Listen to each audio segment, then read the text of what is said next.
कुछ कन्फ्लिक्ट ऐसे हैं जो रिजॉल्व हो, आप जानते हो रिजॉल्व भी नहीं हो सकेंगे मेरी लाइफ में।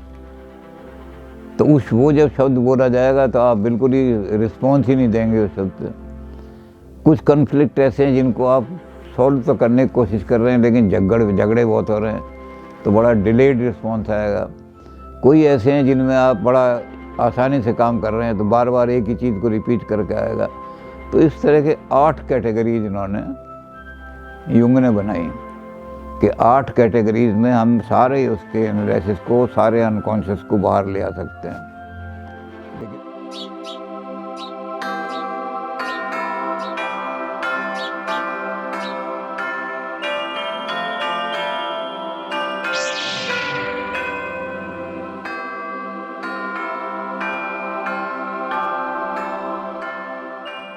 ड्रीम 60% क्या होगा उनमें ड्रीम में, वो फ्यूचर के लिए कोई समस्या आने वाली है उसके लिए तैयार हो जाओ। तो ड्रीम्स जो होते हैं वो मोस्टली प्रोफेटिक होते हैं। तो युंग ने कहा कि ये ड्रीम्स को एनालिसिस में कन्फ्यूजन हो जाती है, इसलिए तो कोई और तरीका, कोई और मेथड निकालना चाहिए। और ये जो हमारी ईगो है, ये कन्फ्लिक्ट्स को जब रिजॉल्व नहीं कर पाती तो उन कन्फ्लिक्ट्स को ये भेज देती है उसमें। तो हमारी जो लिबिडो है उसमें सारा सेक्स नहीं है, हमारे कन्फ्लिक्ट्स हैं, लाइफ के कन्फ्लिक्ट। अनडिफरेंशिएटेड लाइफ एनर्जी जो है वो सारी कन्फ्लिक्ट से भरी हुई है, डायलेक्टिकल है वो। हम एक चीज़ को छोड़ना भी चाहते हैं और उस चीज़ को पकड़ना भी चाहते हैं। एक डायबिटीज़ का मरीज़ है, वो जलेबी को छोड़ना भी चाहता है और दिल भी करता रहता है जलेबी खा लूँ मैं किसी तरह से। तो ऐसी सैकड़ों चीज़ें हैं जो हमारी लाइफ के कन्फ्लिक्ट है। तो ये ड्रीम में हमारे कन्फ्लिक्ट आते हैं। अब युंग ने इसमें सबसे बड़ी चीज़ ये जोड़ दी कि कोई फ्यूचर में कन्फ्लिक्ट जो है वो भी ड्रीम में बताता है। अब दिक्कत पड़ जाती है कि कौन सा ड्रीम प्रेजेंट की प्रॉब्लम बता रहा है, कौन सा फ्यूचर का प्रोफेटिक ड्रीम है। तो इसलिए उन्होंने कहा कि और कोई मेथड निकालो अनकॉन्शियस को एनालाइज करने का। युंग अनकॉन्शियस को नहीं छोड़ते, अनकॉन्शियस को तो बल्कि ज़्यादा इम्पोर्टेंट मानते हैं, कॉन्शियस से भी ज़्यादा इम्पोर्टेंट है। फ्रायड ने भी कहा और इन्होंने भी कहा कि हमारा जो कॉन्शियस बिहेवियर है उसके पीछे पीछे हमारी कोई अनकॉन्शियस टेंडेंसी, जिसको हमने अनकॉन्शियस में फेंक दिया है, वो किसी की तरह से हमारे बिहेवियर में।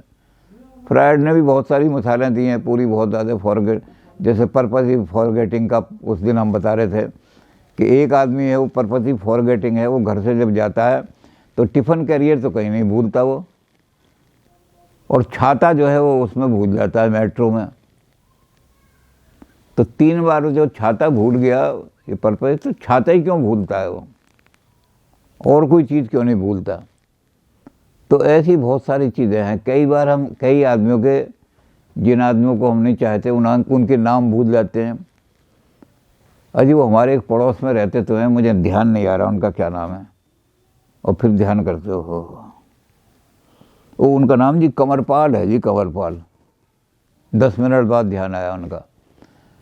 तो ऐसी चीज़ें जो हैं पर्पसिव फॉरगेटिंग, युंग इसको तो मानते हैं कि हमारे कॉन्शियस बिहेवियर में बहुत सारी चीज़ें ऐसी हो जाती हैं जिनको हमारा अनकॉन्शियस, और चूँकि ये अनकॉन्शियस को ज़्यादा इम्पोर्टेंस देते हैं इसलिए कहते हैं अनकॉन्शियस जो हमारा कॉन्शियस बिहेवियर है ये तो सबऑर्डिनेट है उस अनकॉन्शियस का। अनकॉन्शियस बड़ा पावरफुल है और वो अनकॉन्शियस हमारे कॉन्शियस बिहेवियर को भी डोमिनेट करता रहता है। तो इसलिए अनकॉन्शियस की और ज़्यादा खोज करने के लिए युंग ने कहा कि ड्रीम एनालिसिस में कन्फ्यूजन भी हो जाता है, टाइम भी ज़्यादा लग जाता है। अब इनडायरेक्टली डॉक्टर ये तो कह ही नहीं सकता मैं फ़ीस ज़्यादा लेता हूँ, इनडायरेक्टली कहना जो इन्होंने कहा ना कि ज़्यादा टाइम लग जाता है, कन्फ्यूजन होता है, ये एक्चुअली ये कह रहे हैं कि ड्रीम बड़ा कॉस्टली होता है। एक सिटिंग के आपने 1000 रुपये तय किए कि एक सिटिंग। अब मरीज़ जो है, पेशेंट अपनी रिपोर्टिंग कर रहा है, कुछ ये कर रहा है, वो कर रहा है, और थोड़ी देर बाद वो उसको नींद आ गई या कुछ हो गया, रिपोर्टिंग पूरी नहीं हुई, फिर चला गया। तो उन्होंने कहा अगली सीटिंग फॉलो हो दियो। अब 3 या 4 सीटिंग हो गई तो 5,000 में तो उसकी बीमारी का कॉज ही पता लगा कि इसकी बीमारी का ये कॉज है। तो ये बात इन्होंने डॉक्टरों ने नहीं कही कि हम महंगे हैं, पैसे बहुत लेते हैं, क्योंकि डॉक्टर कभी नहीं कहता। लेकिन इसको इनडायरेक्टली ये समझो कि इन्होंने कहा जो लंबा प्रोसेस है, तो लंबे का मतलब पैसा खींचने वाला प्रोसेस है। तो इसलिए ड्रीम एनालिसिस की बजाय युंग ने एक बहुत बड़ा काम किया। युंग ने वर्ड एसोसिएशन टेस्ट बनाया। 100 वर्ड ऐसे जो हमारे इमोशंस से संबंधित हैं, क्योंकि फ्रायड ने चेंज कर दिया था अपना नाम, ऑल सेक्स की बजाय कर दिया था it is all emotional disturbance. पागल वही होते हैं जो, हमारे यहाँ पागल के लिए अंग्रेजी में शब्द है ल्यूनेटिक। ल्यूनेटिक का मतलब चंद्रमा का जिस पर असर पड़ता है। चंद्रमा हमारे ब्रेन का मालिक है, और चंद्रमा जो है ल्यूनर इफेक्ट जब हो जाता है आदमी तो ब्रेन जो है वो पागल हो जाता है आदमी का, तो ल्यूनेटिक बन जाता है। क्योंकि चंद्रमा हमारे इमोशंस को कंट्रोल करता है, सूरज हमारे रीजन को कंट्रोल करता है। तो चंद्रमा इमोशन को डिस्टर्बेंस करता है सारे को। तो ये इमोशनल सारे देखने के लिए तो युंग ने एक सूची बनाई। अब वो सूची तो जैसे हमने बताया गया, एंग्जाइटी का जो टेस्ट है वो हमारे पास तो नहीं है, क्योंकि हमने दे दिए सारे टेस्ट।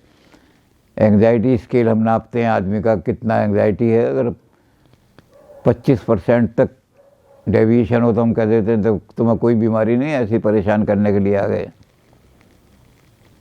उसके बाद होती है तो देखते हैं भी इसको एंग्जाइटी, ब्लड प्रेशर हो जाएगा, ये क्या ऊपर होगा, कितना जा रहा है, एंग्जाइटी ज़्यादा जा रही है। तो इसी तरह से इन्होंने क्या काम किया, अपने इमोशंस को प्रोजेक्ट कराने के लिए एक टेस्ट बनाया। अब वो टेस्ट जो है 100 वर्ड हैं, स्टैंडर्ड वर्ड हैं, जो हमारे इमोशन से संबंध रखते हैं। हमारे बहुत इमोशन होते हैं, लव है, हेट है, वार है, किसी से ईर्ष्या है, द्वेष है, और बहुत सारे इमोशंस होते हैं। तो जो इमोशनली लेडन वर्ड हैं हमारे, जिन शब्दों से इमोशंस हमारे एक्सप्रेस होते हैं, ऐसे शब्द इकट्ठे करके इन्होंने और एक वर्ड एसोसिएशन टेस्ट बनाया युंग ने। बहुत इम्पोर्टेंट टेस्ट है, आजकल बहुत यूज़ हो रहा है साइकोलॉजी के लेबोरेटरीज में भी, और जो साइकेट्रिस्ट है, साइकोलॉजिस्ट हैं, वो भी उसको यूज़ कर रहे हैं बहुत ज़्यादा। बड़ा इम्पोर्टेंट। तो ये 100 वर्ड ऐसे होते हैं कि मरीज़ आता है तो मरीज़ को पहला पीसफुल एटमॉस्फेयर में, इसको कहते हैं रेपर्ट, फ्रेंच भाषा में कहते हैं रेपो। रेपो माने विश्वास प्राप्त करना, पेशेंट का विश्वास प्राप्त करना। अगर पेशेंट का विश्वास प्राप्त नहीं करेगा तो वो सही रिपोर्टिंग नहीं करेगा। फिजिकल में तो ठीक है, पेट में दर्द हो रहा है तो बता देगा, लेकिन कोई मेंटल परेशानी है तो वो उसको छुपाएगा। घरेलू कन्फ्लिक्ट की वजह से भी अगर वो परेशान है तो घरेलू कन्फ्लिक्ट को भी हर एक के बाद नहीं कहेंगे कि मेरी घर में ये लड़ाई है, ये लड़ाई है, झगड़ा है सारा। तो आदमी उसको छुपाने की कोशिश करता है सारे के सारे चीज़ को। रिपोर्टिंग करने में बड़ी दिक्कत पड़ जाती है सारे के। तो हम वो इमोशनल वर्ड जो हैं, हम पेशेंट को पहले लिटाते हैं, आराम से वो लेट जाता है। ऐसा सोफ़ा या ऐसी कुर्सी जिसको हम आराम कुर्सी कहते हैं, उस आराम कुर्सी पर पेशेंट लेट जाता है। हम एक एक वर्ड बोलते हैं, वार, लव, और पेशेंट फिर अपना रिस्पॉन्स देता है इमीडिएट। उससे कहते हैं इमीडिएट रिस्पॉन्स दो। वार के कहते ही क्या तुम्हारे दिमाग में क्या आया वो बताओ फ़ौरन। लव कहते ही तुम्हारे दिमाग में क्या आया रिएक्शन वो बताओ। तो कई चीज़ ऐसी होती हैं जिन पर पेशेंट रिएक्शन ही नहीं करता। कई चीज़ ऐसी होती हैं जिसमें बिलेटेड रिएक्शन होता है, रुक जाता है, इमीडिएट रिएक्शन होता है। तो पता लग जाता है कि इन शब्द में कुछ, इन इमोशंस में कुछ डिस्टर्बेंसेस हैं। जैसे हमने लव बोला और वो आदमी जो है एकदम चुप हो गया, और थोड़ी देर बाद उसने कहा love is a good thing. तो इतनी देर देर जो लगाई, इसका मतलब कहीं इसको लव में कोई फ्रस्ट्रेशन मिली है या लव इसका कामयाब नहीं हुआ, कुछ हुआ। तो ऐसी बहुत सारी चीज़ें युंग ने रखी। एक औरत जो थी वो लॉन्ग शब्द जो है उस पर बिल्कुल ही यानी घबरा जाती थी। लॉन्ग शब्द आया तो वो 1.5 मिनट, कई बार तो बड़ी लेट उस पर। तो इन्होंने कहा कि लॉन्ग का इसकी लाइफ में कोई बहुत ज़्यादा कन्फ्लिक्ट है। फिर उन्होंने सारी रिपोर्ट देखनी शुरू करी इसकी लाइफ। तो एक औरत जो थी वो बहुत देर तक, लंबे अरसे तक अपने पति के साथ जो रही, तो उसके मन में एक इच्छा रही कि मैं एक बहुत बड़ा एक लॉन्ग मकान बनाने की इच्छा रही उसके अंदर में। लेकिन उसके लिए पैसा इकट्ठा नहीं हुआ। लॉन्ग टाइम तक स्ट्रगल करते रहे वो, पति और पत्नी दोनों। और जब बहुत स्ट्रगल करते रहे तो 5 बार उसने देखा कि उसने 5 बार बाद में लॉन्ग के शब्द का एक्सप्लेनेशन दिया। तो उसकी लाइफ में ये फ्रस्ट्रेशन थी, इसकी वजह से पागल हो गई थी। इसी तरह से बहुत सारे शब्द और भी बहुत सारे हैं, 100 शब्द हैं। बिलेटेड,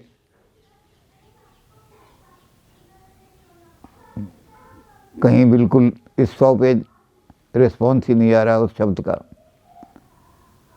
कई ऐसे शब्द होते हैं जिनमें से रिपीट होता है, यानी अलग अलग वर्ड हैं, लेकिन उनका जो रिस्पॉन्स दिया है उसने देखा कि 8 जगह एक ही शब्द रिस्पॉन्स किया है इन्होंने। 100 शब्दों में से 8 शब्दों के बारे में एक ही रिस्पॉन्स दिया है।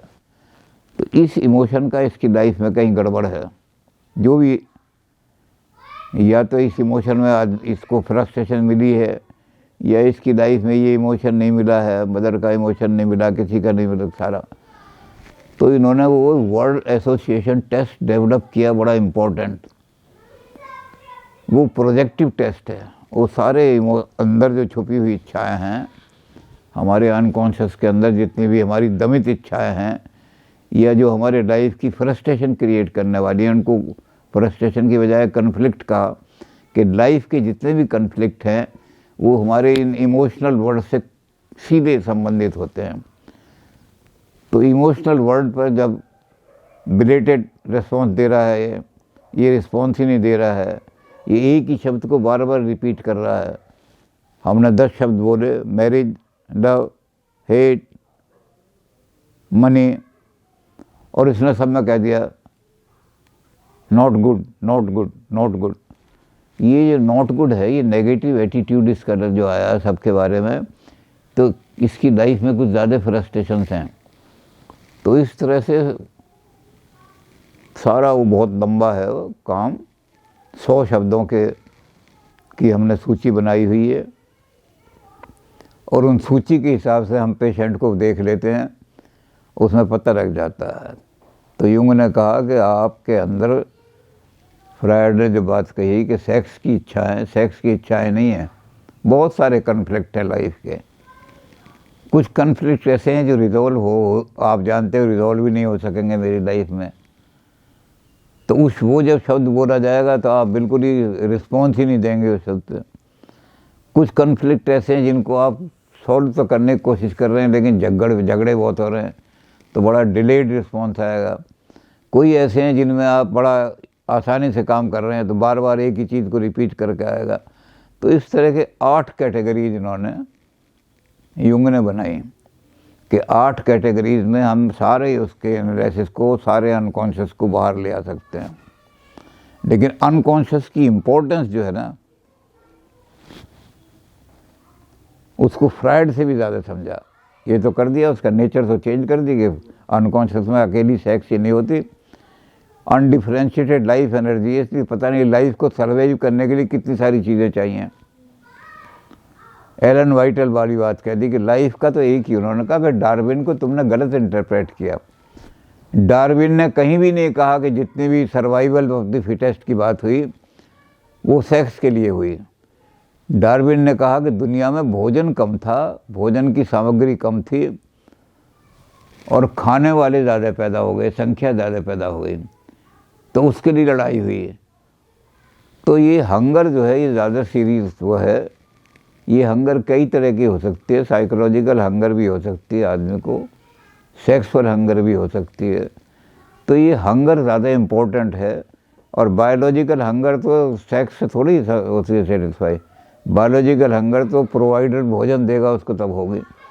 तो यूंग ने वो बिल्कुल ही ख़त्म कर दिया फ्रायड का, और इस चीज़ पर आ गए। अब वर्ल्ड एसोसिएशन में उन्होंने 8 कैटेगरी जो बनाई हैं, वो बहुत लंबी चौड़ी कैटेगरीज में उन 100 को रखा उन्होंने, कि ये 100 शब्द जो हैं इन इमोशंस को हमारी एक्सप्लेन करेंगे। ये इससे ये इमोशन पता लगेगा, ये इमोशन, बहुत सारे इमोशन होते हैं आदमी के, तो उनसे निकाल करके फिर उन्होंने कहा कि इसका ये इमोशनल, फ्रायड ने भी चेंज कर दिया था, इमोशन कर दिया था कि ऑल एबनॉर्मल पेशेंट्स जो हैं वो इमोशनली डिस्टर्ब हैं। तो ये यूंग और एडलर के प्रेशर में किया था, और यूंग ने यही कहा कि इमोशनली ओरिएंटेड जो वर्ड्स हैं वो पेशेंट के अंदर से जितनी भी चीज़ें हैं वो बाहर निकाल करके ले आते हैं।